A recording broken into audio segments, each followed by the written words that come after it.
Hello. So for this vlog, we had to choose a tool from one of the three toolboxes. And the toolbox that I chose to use was Marxist criticism.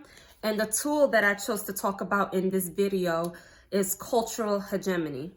So first, Marxist criticism is basically the idea that rules, laws, custom, and social arrangements come from materialism.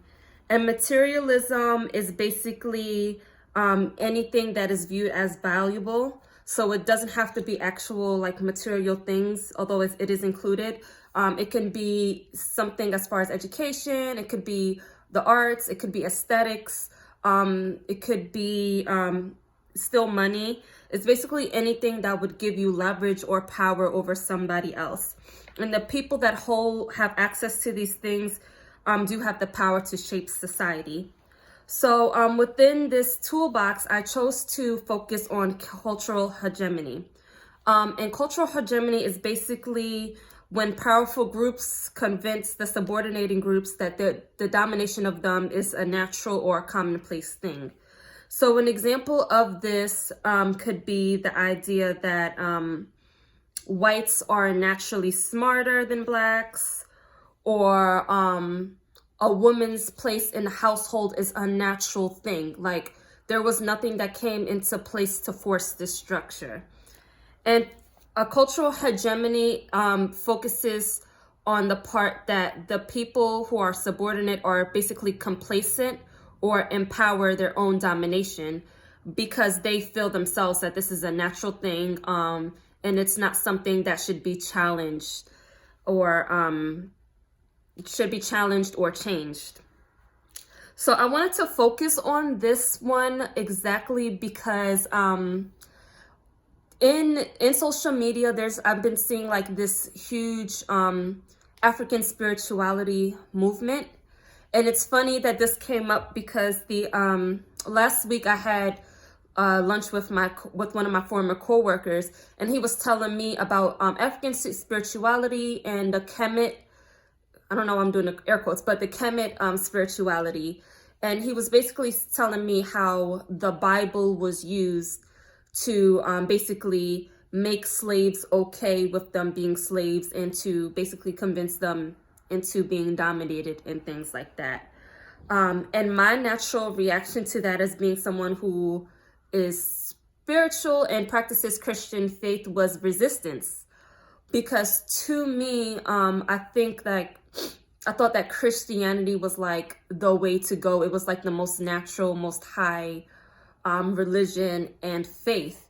And my coworker was explaining to me that Christianity is not a natural thing that comes to Africans. Like this was something that was taught during colonialism and taught to basically put white supremacy into place. So for me, I just remember having pushback about that. But now that I understand cultural hegemony, I feel like me being complacent in the fact that I only want to practice Christianity or the Bible and the way that white people established to worship is a form of hegemony. So now I feel like I'm a little bit more open to learning African spirituality. And one of the big things that Christianity or, faith religions that were brought over by the Europeans taught is that, worshiping ancestors and a lot of the cultures that happened in African countries were uncivilized and they were demonic. So this was like one of the huge reasons why I didn't care to get information about African spirituality. But this kind of put that into perspective for me. And it kind of dawned on me like what was happening and what my coworker was saying was right. So the next part is just like rhetorical criticism and how it can be used in everyday life. So for me, rhetorical criticism is very important because this part actually examines language, examines how we use rhetoric to basically shape things and send a message and structure society. So actually, the whole thing with the African spirituality is like such a cool movement because it is a form of rhetorical criticism because it's analyzing how religion, specifically the Christian religion, was used to perpetrate slavery, and how it was used to make Africans shed their natural customs and natural beliefs to follow Europeans and become complacent with their domination. So I thought that was like really cool, and I really saw the importance of rhetorical criticism in that aspect. And I think it's really needed because we get to basically challenge ideas and structures that don't serve us as a society and that keep one group of people superior over the other.